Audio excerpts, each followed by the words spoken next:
निघाला सगळ्यांकडून की भाजप बरोबर आपला ग्रीन सिग्नल मिळाला होता, मात्र एकनाथ शिंदे यांच्यामुळे आमची युती होऊ शकली नाही, तुटली, असं सगळं आहे. कसं बघता येईल आपण? नाही, मला वाटतं लोकसभेच्या निवडणुकीमध्ये सन्माननीय राजसाहेब ठाकरे यांनी बिनशर्त पाठिंबा हा त्यावेळेस महायुतीला दिला होता. विधानसभेच्या वेळेस किंवा लोकसभेच्या वेळेसच हा पाठिंबा जाहीर करत असताना त्यांनी सांगितलं होतं की हा पाठिंबा फक्त आणि फक्त लोकसभेच्या निवडणुकीपुरताच आहे, पुढचे निर्णय आम्ही नंतर घेऊ. मग त्याच वेळेला त्यांनी खरं तर विधानसभेची देखील त्यांनी युती जाहीर करायला हवी होती, म्हणजे त्यांच्याच मनामध्ये संभ्रम होता. त्यांनाच विधानसभेच्या निवडणुकीच्या बाबतीमध्ये त्यांना निर्णय घ्यायचा नव्हता.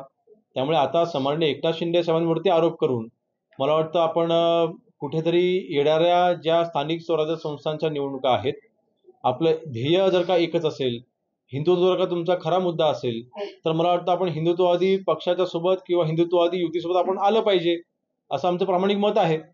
एकंदरीत पुढची येणारी मुंबईची महानगरपालिकेची निवडणूक बघता नक्कीच मनसे देखील सोबत असली पाहिजे, ही आमची अपेक्षा असणारच आहे, माझी वैयक्तिक अपेक्षा असणारच आहे.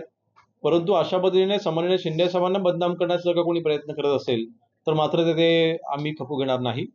दुसरा विषय, आज महायुती महाराष्ट्रामध्ये कार्यरत असताना इतकं मोठं मताधिक्य ज्यावेळेला महायुतीला मिळालेलं आहे, शिवसेनेचे आम्ही जवळपास आज 60 आमदार म्हणजे 57 आमचे शिवसेना पक्षाचे म्हणजे धनुष्यबाणाच्या निवडून आलेले आमदार आणि 3 अपक्षांचा आम्हाला असलेला पाठिंबा, असे 60 आमदार शिवसेनेचे महाराष्ट्रामध्ये आहेत.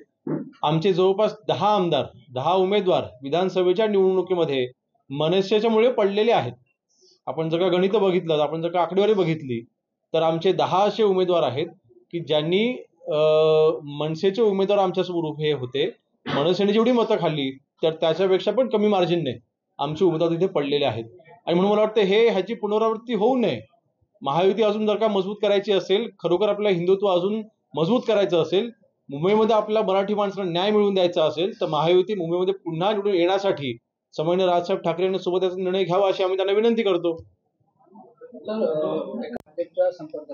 शिवसेनेकडून काही संपर्क नाही, बघा, शिवसेना पक्षवाढीसाठी आम्ही सगळ्यांचं स्वागत करायची आमची तयारी आहे. 2 पावलं मागे येऊन देखील, कमीपणा घेऊन देखील आमची सगळ्यांना स्वीकारायची आमची तयारी आहे. आमच्या समोर ध्येय आता फक्त एकच आहे की महाराष्ट्रामध्ये शिवसेना पक्ष वाढवणं, महाराष्ट्रामध्ये सन्माननीय एकनाथ शिंदे साहेबांच्या नेतृत्वाखाली आज शिवसेना पक्ष जी भरारी घेते त्याच्यामध्ये जर का अजून आमची ताकद वाढत असेल तर कोणाला नको आहे.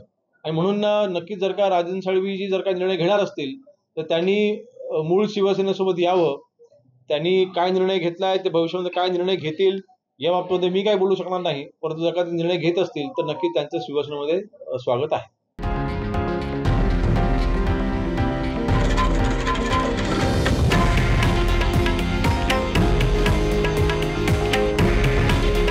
हे आहे देशातील नंबर 1 न्यूज नेटवर्क आणि आपण पाहत आहात TV9 मराठी.